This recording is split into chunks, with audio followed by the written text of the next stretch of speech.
Ventilación mecánica. Ventilación mecánica es un tema que hay que tomar cursos muy formales de 2-3 días por lo menos para entenderlo y estar trabajando diario con pacientes en ventilador para realmente poder trabajar con las modalidades. ¿Por qué este tema y por qué el interés en tomarlo? Porque me preocupa cada vez que un paciente va de la unidad de cuidado intensivo a la sala de operaciones, un paciente grave que está en CIRPA, que está con una lesión importante, que está politraumatizado, y luego tenemos maniobras de reclutamiento y cuando pasamos a sala de operaciones cambiamos todo el modo ventilatorio, pasamos a la máquina, regresamos solo a volumen y todo el trabajo de varios días se cae. Actualmente en el mundo, como lo voy a demostrar, los cuidados intensivos arrancaron con médicos anestesiólogos manejando y hemos perdido un campo grande porque ahora muchísimos anestesiólogos no saben manejar más que el ventilador en una modalidad en su maquinita de anestesia. No saben usar presión, no saben usar PIP, y sigo no saben. Cuando ahora van a ver ustedes que las máquinas nuevas de anestesia son igualititas a cualquier ventilador de cuidado intensivo.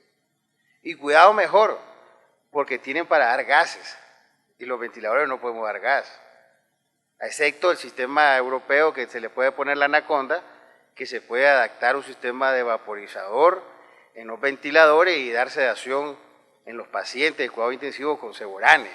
Existe la anaconda, eso en España, cuando estuve por allá, me lo enseñaron y la primera vez dije, oye, esto es una maravilla. Entonces, si vemos a esta colega trabajando, no está en la NASA, está trabajando en un quirófano. Estos ventiladores, estas máquinas, de las marcas que ustedes les pongan y los modelos que ustedes quieren, hacen el mismo trabajo que estas grandes cosas sofisticadas. Todo es saberlo manejar. Eso es cuando uno cambia de vehículo a un modelo nuevo que tiene que ver para qué sirve el botón nuevo que le pusieron. Nuevos ventiladores de la marca, del modelo que ustedes quieran ver y quieran conocer. ¿Hay alguna diferencia con respecto a los ventiladores de anestesia realmente? No la hay. Los ventiladores nuevos en anestesia cuentan con todas las modalidades ventilatorias. Por eso es obligatorio que todo anestesiólogo debe conocer ventilación mecánica y debe conocer las diferentes modalidades, porque no existe ninguna modalidad entre esta belleza de máquina de anestesia contra un ventilador de última tecnología. Tenemos los mismos modos ventilatorios, la diferencia es el usarlo. ¿Qué programar en trauma? Volumen, presión, ¿qué modalidad? Todos los ventiladores nuevos en las máquinas de anestesia vienen con una variedad de modos para combinar. Podemos trabajar con presión, con volumen, con combinaciones, con presión, con volumen. Bueno, de todo podemos hacer ahora con los nuevos ventiladores. ¿Qué vamos a hacer? Vamos a trabajar en acitocontrol, en SIMB, espontáneo, bilevel. ¿Qué va a ser el comando de disparo del paciente? Va a ser volumen, va a ser presión. ¿Con qué vamos a utilizar? Son los parámetros que también debemos programar en nuestra máquina de anestesia. Porque muchos pacientes que nosotros extubamos, lo que hacemos es jugar con estos modos de ventilación. Comenzamos con modo controlado. Cuando el paciente ya lo van comienzan a suturar, que vamos para afuera, ¿qué hacemos? Comenzar a que comience el paciente a respirar y nosotros le apoyamos. Eso se llama ventilación mecánica intermitente o sincronizada. Y cuando lo dejamos solo, que ya siga respirando, es la espontánea. Eso es lo que hacemos. O sea, hacemos ventilación mecánica todos los días. Igual cuando damos alta presión con la bolsita, damos presión soporte, alta.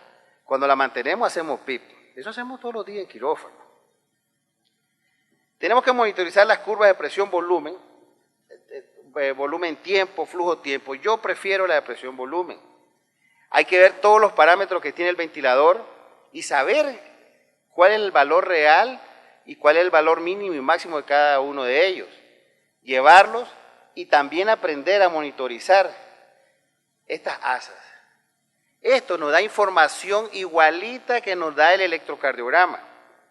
Ustedes están dando una anestesia y ven esta gráfica, ustedes perfectamente podrían determinar si este paciente le está haciendo un broncoespasmo o no está haciendo un broncoespasmo, si la resistencia está aumentando o no se está aumentando.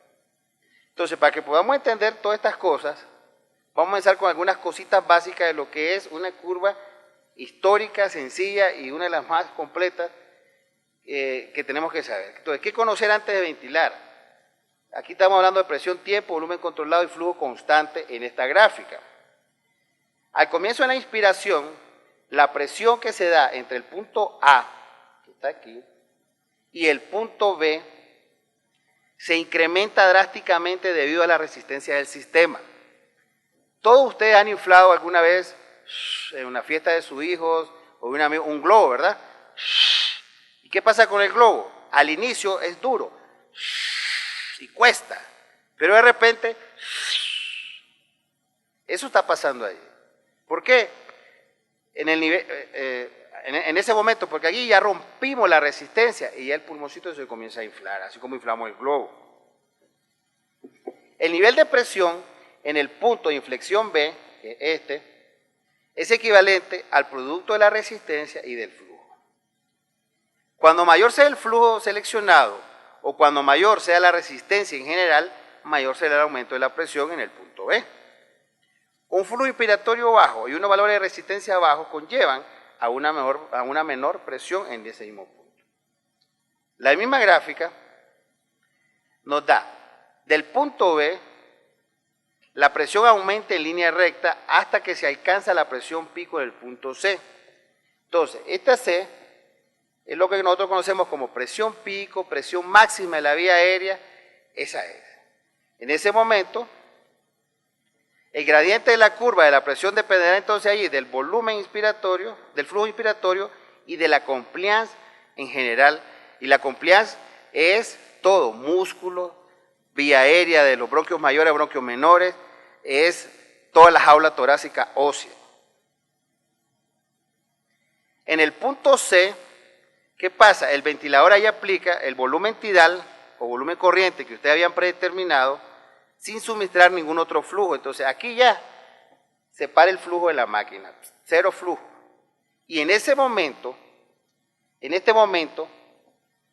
aquí se comienza la redistribución del flujo a todos los diferentes alvéolos que hay. Los más chiquitos, los más medianos, los más grandes, los obstruidos, los no obstruidos. La presión pico, si ustedes ven, cae rápidamente y todo esto es lo conocido como la famosa presión meseta o presión plateau, o platea, no sé, plateau, yo no hablo bien francés. En este otro diagrama de presión-tiempo para ventilación controlada por presión, vemos algo diferente. La presión aumenta rápidamente desde presiones de bajo nivel, que pueden ser a nivel ambiental o el PIB, y es el arranque. Si fuera aquí, sería 0. Pero ahí tenemos un PIB que puede ser 3,5, entonces arranca de ahí. Hasta que alcanza los valores de presiones superiores o presión inspiratoria acá. ¿Cuál es esa presión? La que ustedes programaron el ventilador. Yo programé 18, ahí llega 18. Yo programo 20, ahí llega mi 20. Si yo necesito 24 para alcanzar un objetivo, ahí llega mi 24. Permaneciendo entonces constante durante todo el tiempo inspiratorio. Allí termina mi tiempo inspiratorio. ¿Por qué? Porque ahí se abre la válvula exhalatoria y viene la exhalación que es pasiva. Si todos ustedes ahorita me siguen así, va a la 1, a las 2, a las 3, inspiramos, sostenemos y soltamos. Ya hicimos eso. Eso es lo que estamos haciendo. Entonces, lo básico, tenemos que conocer los diferentes diagramas de flujo, presión y volumen en modo de volumen y en modo de presión. Pero para esto mejor lo revisan ustedes en casa porque es mucho trabajo. Diferentes modalidades de ventilación mecánica, es lo que vamos a revisar ahorita, que se debe estar familiarizado y es obligatorio el conocimiento de qué grupo de pacientes pudieran verse beneficiados en algún momento particular del apoyo mecánico ventilatorio. Esta gráfica se ha hecho famosa, no sé quién la hizo, pero el tipo que la hizo, mi respeto, porque se ha hecho en todas las conferencias de pláticas que voy de ventilación mecánica, la pone y yo no perdí la oportunidad de ponerla. porque esta es la realidad ahorita. Hay una variedad de nombres en el mercado, de modo ventilatorio, y cada compañía hasta le inventa, le cambia bilevel, no, ventilación baja y alta, o sea, le cambian los nombres de una máquina a otra, y eso, y una chorrera de modo ventilatorio que hay inventado, que a mí honestamente me da miedo mucho de ello, porque no hay estudios convincentes reales de que estén funcionando, funcionen y sirvan en la realidad. Les recomiendo este librito, Fundamentos de la Ventilación Mecánica, lo están vendiendo por internet y se puede piratear también, aquí todo se piratea en Latinoamérica. Barcelona, España, la primera edición es del año pasado y ellos lo hacen bien sencillo. Los modos convencionales, ya sea por volumen por presión, el sincronizado, con ventilación espontánea, el CPAP y la presión de soporte. Pero también ya hablan de modos alternativos y ponen en primer lugar el APRB, que es la ventilación con liberación de presión de la vía aérea, que está agarrando mucho auge actualmente en el mundo. Muchos trabajos, como lo van a ver más adelante, hablan mucho del APRB, el BIPAP, el PRBC, Autoflup, el ACB y un montón de letras ahí de muchos modos ventilatorios que en la realidad y la práctica no han demostrado gran utilidad en pacientes con CIRPA. Modos especiales, se habla también de la ventilación de alta frecuencia o la oscilatoria de alta frecuencia, donde son anecdóticos los casos. Y hay un protocolo que creo que va corriendo ahorita donde se parece que le está yendo bien a un grupo de pacientes con lesiones pulmonares tipo CIRPA. Y otro, lo que es circulación extracorpórea, ventilación líquida, que la primera vez que yo miré un paciente con ventilación líquida en España me asusté, porque me dicen, doctor, miren la placa y la veo blanco, hijo, se va a morir. Y es que no, estaba en ventilación líquida. Bueno, ahí aprendí lo que es la ventilación líquida, que tampoco el nivel de evidencia ha sido bueno y muchos protocolos se han parado por mortalidad de los pacientes. Todas estas cositas que están ahí, todos estos parámetros, deberíamos de conocerlos nosotros los anestesiólogos para saber todos estos parámetros y la diferencia cuando trabajamos a nuestros pacientes en sala de operaciones por volumen o por presión. El tipo de respirador, el trague, el límite y el ciclado. Es obligatorio que todo residente, todo médico que hace anestesia, debe conocer esto para poder manejar los pacientes con ventilación mecánica. Dentro de los modos que ustedes ya conocen, el controlado por volumen, todos los ventiladores ofrecen esto. El ventilador asegura una entrega de volumen determinado. La mayoría de variables ventilatorias, presión de vía aérea, flujo, dependen del volumen prefijado. Se ajusta el volumen para evitar atelectasia y en correlación del CO2 exhalado. Se corrige la frecuencia. En la ventilación controlada por presión, esta modalidad el operador selecciona el valor de presión que se aplica al sistema. Habitualmente depende el volumen corriente que ustedes quieran usar en sus pacientes, 4, 5, 6 mililitros, pacientes con lesión pulmonar, o otro tipo de pacientes que no tienen lesión y quieran usar 6, 8 o hasta 10 inclusive, en algunos casos con pacientes con problemas neurológicos sobre todo, ustedes lo van adaptando a la presión para alcanzar ese volumen corriente. Y el volumen corriente resultará de las propiedades elásticas en relación, va a estar en base a estará en relación a las propiedades elásticas del sistema respiratorio. De eso va a depender este modo. Este modo de ventilación mecánica es el preferido cuando se debe tener precaución de una elevación súbita o sostenida de la presión de la vía aérea. A mí me gusta mucho la presión control, porque la verdad que yo no podría hablar de ventilación de volumen porque no la uso. Yo tengo ya 14, 15 años no usar volumen, solo presión. Primero me facilita controlar el volumen y la presión. Yo digo que mi presión va a ser 20, yo sé que va a ser difícil que mi paciente me pase ese de 20. Y el riesgo de una ruptura alveolar va a ser muy difícil. Si yo necesito alcanzar un volumen de 400, por decir algo, y con 20 no lo alcanzo, y llego a 280, 300, subo a 24, 26, 28, y eso no me causa problema, porque yo trabajo y el monitoreo lo tenemos que hacer en base a la presión arterial media. Y tenemos que trabajar la presión arterial media de la vía aérea abajo de 30, para evitar lesión a nivel pulmonar. Entonces, yo subo a 24, 26, y de repente estoy en 320, ya estoy en los 400 que yo quiero. Y como dice aquí, el volumen corriente resultante estará en relación a las propiedades elásticas del sistema. Y parte de las propiedades son los señores broncoespasmos, son las secreciones, son las atelectasias. La misma atelectasia que provocamos nosotros con un paciente de lado, una cirugía de 2-3 horas, las mismas secreciones acumuladas.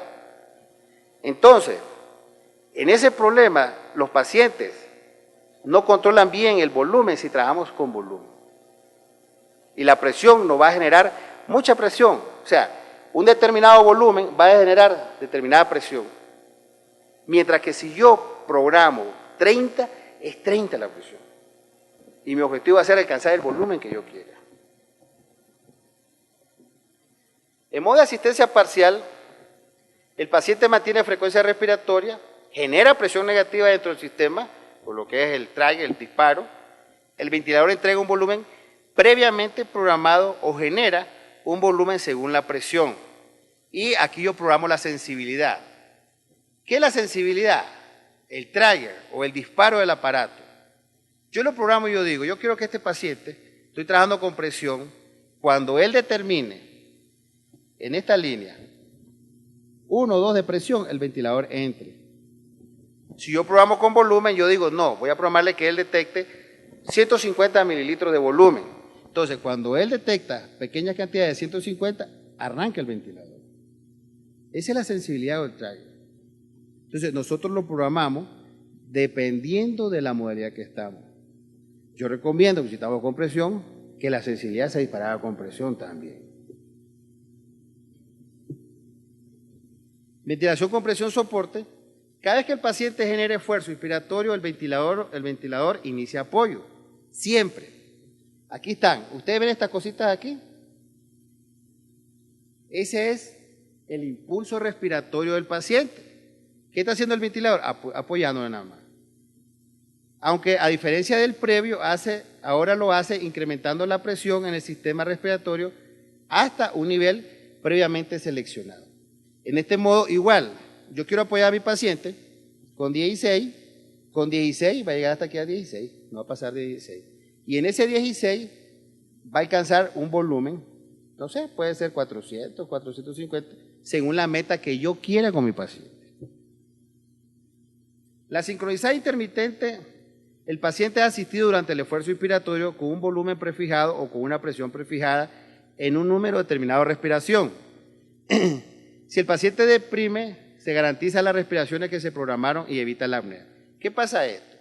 Mi paciente respira 18 veces por minuto y yo voy a programar un modo sincronizado. Eso es como cuando van al baile ustedes, van a bailar. Se van a sincronizar con su pareja.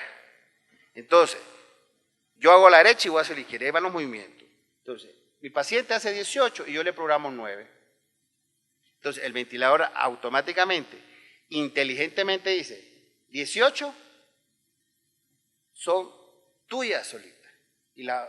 Son 9 son propias tuyas y las 9 que yo estoy programando, yo te voy a apoyar. De las 18, yo lo apoyo con 9. Supongamos que quiero, que el paciente se me está cansando y quiero apoyarlo más y de repente me está haciendo 20. Él hace 20 y yo tenía 9. Hombre, le voy a dar 14 mejor. ¿Qué significa? Que de estas 20 que él tiene, 14 veces sincronizado con él, porque va a depender de él, 14 veces yo lo voy a apoyar con una presión determinada. Así de sencillo. Y estamos bailando los dos al mismo ritmo. El CPAP, ya cuando vamos a salir, el paciente ventila solo, automatismo normal, puede apoyarse con presión y PIP y generar su propio volumen. Esto ya cuando vamos a actuar a los pacientes. La modalidad nueva es bastante complicadita como para una diapositiva. Es la liberación de presiones de la vía aérea, el famoso APRB que está ganando mucho auge ahorita. Les recomiendo que lea una leidita porque no creo que me entiendan en esta plática, con una lámina. Dice que mantiene presión media de la vía aérea mayor al permitir el uso de presión positiva elevada durante un tiempo relativamente prolongado. Ojo, tiempo relativamente prolongado. Y mantiene presiones medias de la vía aérea altas. Permite programar un tiempo corto de presiones bajas. Acá, tiempo corto. Menor a 1 segundo. Lo que facilita que eliminemos el CO2. porque tenemos que eliminar el CO2, ¿verdad? Tenemos, por decirlo así, una fase inspiratoria y una fase exhalatoria, pero es corta. Su ventaja, que ambas fases del ciclo se pueden producir respiraciones espontáneas. Estas son las respiraciones espontáneas, mírenlas. Son las mismas que les señalé en la otra curva, aquellas pancitas para abajo. Lo cual evita el desacoplamiento de los músculos respiratorios, favoreciendo el reclutamiento de atelectasia. ¿Qué es lo que pasa? Que la presión no deja que este paciente esta respiración la baje, sino que ahí nomasito lo mantiene apoyado y no lo deja que llegue a esa fatiga de trabajo. Y algo nuevo que me gustó en el curso que le recomiendo, el curso que hacen en el Juárez de ventilación todos los años, es NAVA. La NAVA es la ventilación asistida ajustada neuronalmente.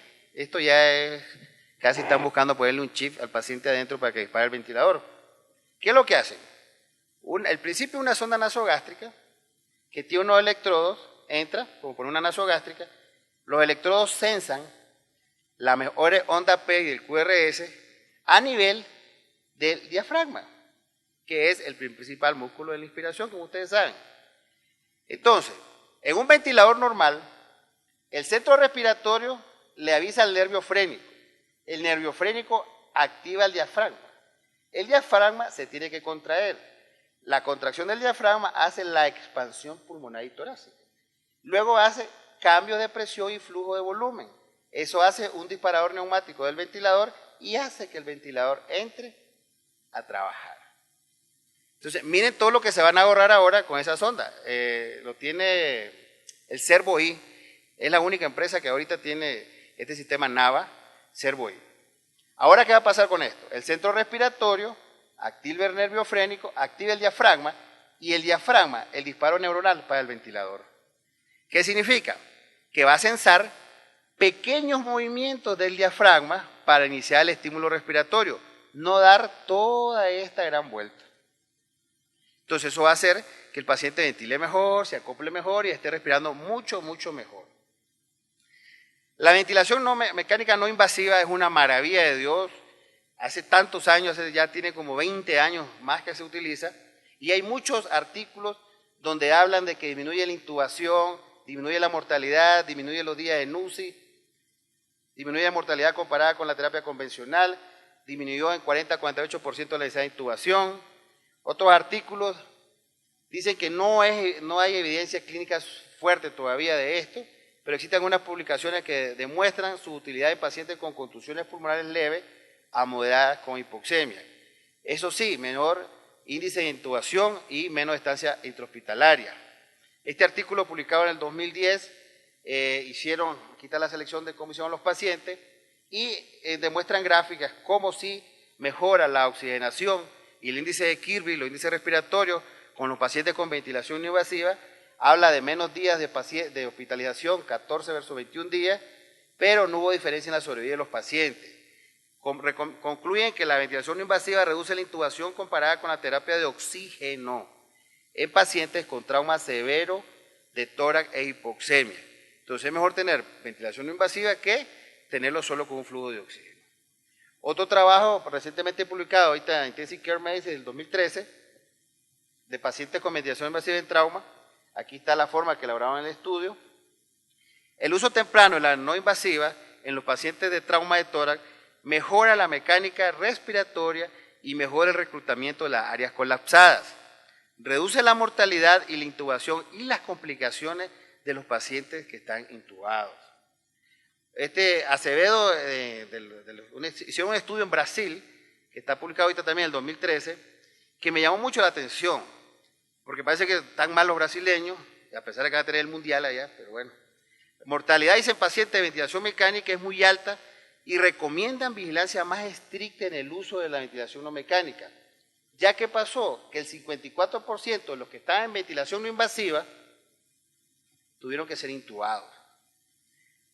Cuando ustedes van a poner a un paciente desde la sala de emergencia con ventilación no invasiva, tienen que vigilarlo, no dejarlo con el ventilador. El paciente se puede deteriorar en cualquier momento y hay que estar jugando con las distintibilidades, con gasometría. No es que se le pone y vaya. Eso solo funciona con la apnea del sueño, que le ponen narcosis y que el paciente duerme. Nada más. La mortalidad en UCI Ojo, miren en Brasil qué interesante. Mortalidad en UCI, 34% y hospitalaria 42%. Pero cuando aplicaron los criterios de Berlín de CIRPA, la mortalidad hospitalaria aumentó al 52%. Esos brasileños, o no sé si quieren que la población se disminuya, pero con esa mortalidad está fregada la cosa en Brasil, que no me intuben nunca en Brasil. Este es un trabajito sencillo que yo hice hace varios años, que lo metí a un programa ahí, y de 70 pacientes, 7 fueron pacientes con trauma, con insuficiencia tipo 1, la mayoría de los pacientes, tipo 2 y algunos mixtos. Este es un paciente de trabajo, ya tiene 10 años, imagínense, que lo agarré con múltiples fracturas, lo agarré con ventilación no invasiva y mejoró maravillosamente y no tuve necesidad de intubarlo. Y tengo muchísimos. Voy por 120 casos en mi casuística de ventilación no invasiva. La lesión pulmonar por trauma es una realidad. Es muy difícil que un politraumatizado no tenga grandes lesiones y no tenga estas hermosas placas que dan miedo y estas tomografías que la verdad que dice uno, wow, solo este pedacito de pulmón tendré para ventilar a mi paciente. La severidad de la lesión primaria y la secundaria se verá reflejada clínicamente como la lesión pulmonar aguda o CIRPA o CDRA, como le quieran llamar ustedes. La mayoría de modos ventilatorios carecen de evidencia clínica para hacer una recomendación del uso de alguno de ellos. Ojo con esto, no hay ninguno en este momento que sea la panacea para un paciente politraumatizado o ESI. Han sido empleados como estrategia de rescate en aquellos pacientes, salud, que persisten con lesión pulmonar asimétrica manejados de manera convencional. En esta publicación del 2012 del Journal de Trauma Escandinavo, ellos dicen, los factores de riesgo para CIRPA y ALI, aspiración, los pacientes que pierden el conocimiento por trauma, ¿corren el riesgo de aspiración? Sí, ya tenemos factores de riesgo en trauma. Y el otro, contusiones. O sea, de estos 5 que yo mencioné, tenemos 2. Y aquí vemos cómo se presenta el pulmoncito normal, sano, versus toda la fisiopatología que se desencadena en un paciente con CIRPA. Les recomiendo este artículo, está muy bonito, revísenlo porque trae una información bien interesante para que lo revisen también. Me supongo que ya todos leyeron los criterios de Berlín, porque fueron discutidos en el 2011, se publicaron en el 2012 y se publicaron este año. Los criterios de Berlín son la nueva clasificación de CIRPA. Ya se quitó el uso, gracias a Dios, del Swan-Ganz, porque se ha demostrado que el Swan-Ganz ya prácticamente no sirve para nada. Lo más importante de esto es la clasificación de leve, moderado y severa de CIRPA en base al índice de oxigenación. De 300 a 200, leve, 200 a 100, moderado, y ya relación menos de 100 es grave. También ya se hace uso del concepto de usar PIP y CPAP mayor de 5 en las modalidades de leve, moderado y severo. Este artículo está disponible en la red, pónganle criterios de Berlín 2012 de CIRPA y lo bajan totalmente gratis. Esta evolución que hemos tenido en los últimos años de lo que se ha hecho con los pacientes con lesión pulmonar y vemos la parte de leve. Si tenemos hasta ahí el leve, vemos que hablamos de PIP leve y moderado, ventilación no invasiva, sobre todo. Pero algo que se mantiene constante desde leve, moderado y severo es el principio de utilizar volúmenes corrientes bajos como objetivo de estos pacientes a la hora de tratar de ventilarlo, ya sea en AUSI o en anestesia. Sin embargo, cuando pasamos a moderado, ya pasamos a usar ya PIC alto, otras modalidades ventilatorias, y ya con los graves pues hasta la inventología, porque tenemos que inventar hasta qué posición prona, hagámosle esto, meter la circulación extracorpórea con oxigenación, cosas que son bien difíciles de manejar, y sobre todo en nuestros países. Por ejemplo, imaginen, reportes de un caso, se hicieron famosos y están publicando porque se hicieron un caso de ventilación oscilatoria de alta frecuencia. Ya está, ya publicaron, sí. Le fue bien, gracias a Dios al paciente. Estrategia de ventilación mecánica en trauma de tórax masivo. Este es un artículo viejito del 2007, pero hago referencia a él porque ellos hablan de todas las modalidades y eso, y no refieren ningún modo respiratorio en especial como terapia en trauma de tórax. Hace mucha referencia a evitar la lesión pulmonar primaria, evitar la sobrecarga hídrica. Por eso es que el manejo del choque no es fácil, solo meter agua cuando el pobre pulmón se está inundando, con el uso juicioso de cristaloides para evitar sirpa. Pero el paciente está chocado y hay que usar cristaloides. Ojo ahí. Monitoreo hemodinámico continuo para una resucitación efectiva, recomiendan ellos en este artículo. Otro artículo también ya del 2010, hablan de la ventilación mecánica no invasiva como un modo para prevenir la intubación, el nuevo uso de APRB y ventilación de alta frecuencia, que le vayan poniendo atención porque parecen ser prometedores para el futuro en algún tipo de paciente. La importancia de prevenir las complicaciones cardiovasculares por la ventilación mecánica al introducir nuevos métodos que promueven el reclutamiento alveolar y la estabilización alveolar con la presión más baja posible. Entonces aquí la idea es trabajar con menos presiones, volúmenes bajos y evitar las reacciones adversas de los ventiladores. Este trabajo es bastante viejito, pero me gustó la sencillez que dice experiencia preliminar con el uso de APRB. Sin embargo, es bonito un buen número de pacientes y ellos ven cómo realmente sí mejoraron los índices de oxigenación en sus pacientes cuando los manejaron hasta 60 horas, mejora la oxigenación, hay reclutamiento alveolar, reduce la presión pico y se recomienda como alternativa en pacientes traumatizados con riesgo de lesión pulmonar o sirpa. Entonces ya de ahí se comenzaba ya a hablar de lo que es el APRB. En el Journal Trauma del 2010, este estudio de presiones y volúmenes bajos en adultos ellos recomiendan siempre el APRB en pacientes con trauma. Al final de todo lo que hicieron, terminan diciendo que trabajar con APRB o el método de volumen tidales bajo es muy similar, por lo cual recomiendan esto para pacientes con trauma. En otra publicación reciente del 2011, estos concluyeron que pacientes con contusión pulmonar tienen una tasa más alta de neumonía asociada al ventilador. Imagínense, 18.3 por cada 1000 pacientes intubados contra otros pacientes que no tienen contusiones en el pulmón, baja a 7.7.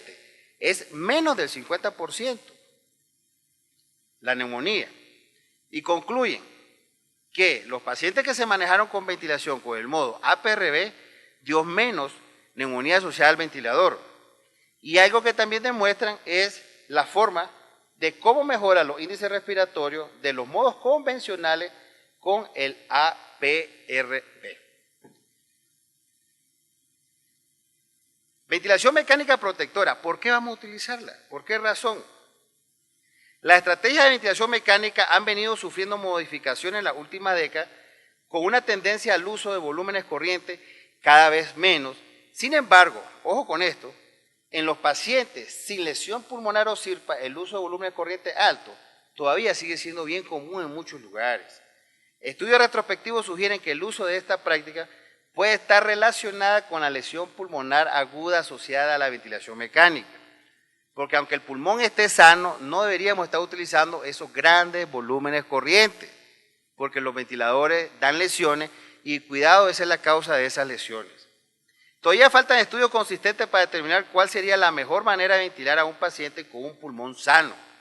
Las recomendaciones de los expertos y las actuales evidencias indican usar volúmenes corrientes menos de 10 del peso ideal, asociados PIC más o menos de 5, y sin rebasar una presión de meseta de 15 a 20. Podría minimizar esto, el estiramiento alveolar al final de la inspiración y evitar una posible inflamación o un colapso de los alveolos. ¿Cuáles son las directrices entonces para la ventilación protectora de pacientes con lesión pulmonar, SARA o SIRPA, como quieran llamarla? Modo de presión, control o volumen mostraron la misma eficacia.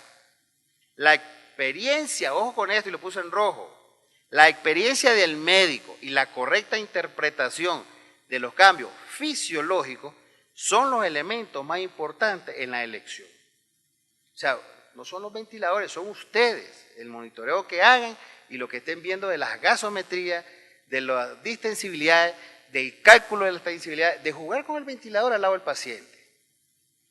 Reducción del volumen corriente hasta aproximadamente 6 mililitros de peso corporal previsto, manteniendo presión en meseta a menos de 30, reduce la mortalidad y es una manera muy recomendada a nivel mundial de ventilar. El aumento del PIC para intentar reducir la fracción inspirada de oxígeno no se sustenta por los estudios actuales. El uso de PIC alto para evitar el desreclutamiento pulmonar es sugerido prácticamente en estudios animales, pero la forma de definir los valores ideales con ese fin todavía no está aclarada. La maniobra de reclutamiento parece ser una posibilidad para los pacientes que responden a valores elevados de PIB, pero no está indicada en todos los pacientes. Hay que seleccionar con qué paciente vamos a usar PIB alto. El cuarto punto de la directriz es monitorización hemodinámica en los pacientes con ventilación mecánica protectora por el riesgo de compromiso de la perfusión tisular con el ajuste de estos parámetros. Nosotros podemos matar a un paciente con el uso de PIB. El PIB hace, si este corazón, aumentamos PIB y vamos aumentando de 5 a 10, 15, 20 sin medir parámetros, el PIB hace que se transmite una presión retrógrada del pulmón hacia el señor ventrículo derecho. Por lo tanto, se transmite de manera también hacia la aurícula y por lo tanto impide la llegada de los volúmenes, disminuyendo el volumen telediastólico del ventrículo derecho, dando mayor resistencia del paso de flujo del ventrículo derecho hacia el sistema pulmonar y el paciente va cayendo en estado de shock. Nosotros podemos matar a un paciente por no saber usar el PIB. Por eso hay que tener mucho cuidado y la directriz cuarta es muy importante.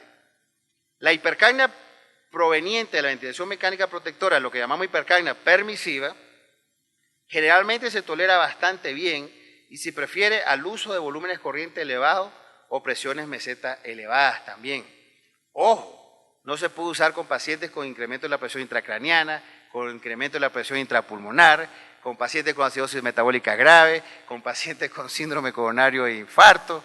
Así que también no es una gran herramienta para ventilación mecánica. Por lo tanto, para concluir de toda esta revisión que hicimos de las modalidades de ventilación mecánica, concluimos. Primero, utilice el modo ventilatorio que mejor conozca. No intenten arriesgar a un paciente experimentando un modo nuevo. Si no hay alguien que lo conozca bien, no lo usen. Lo mejor es lo que sabemos hacer. ¿De acuerdo?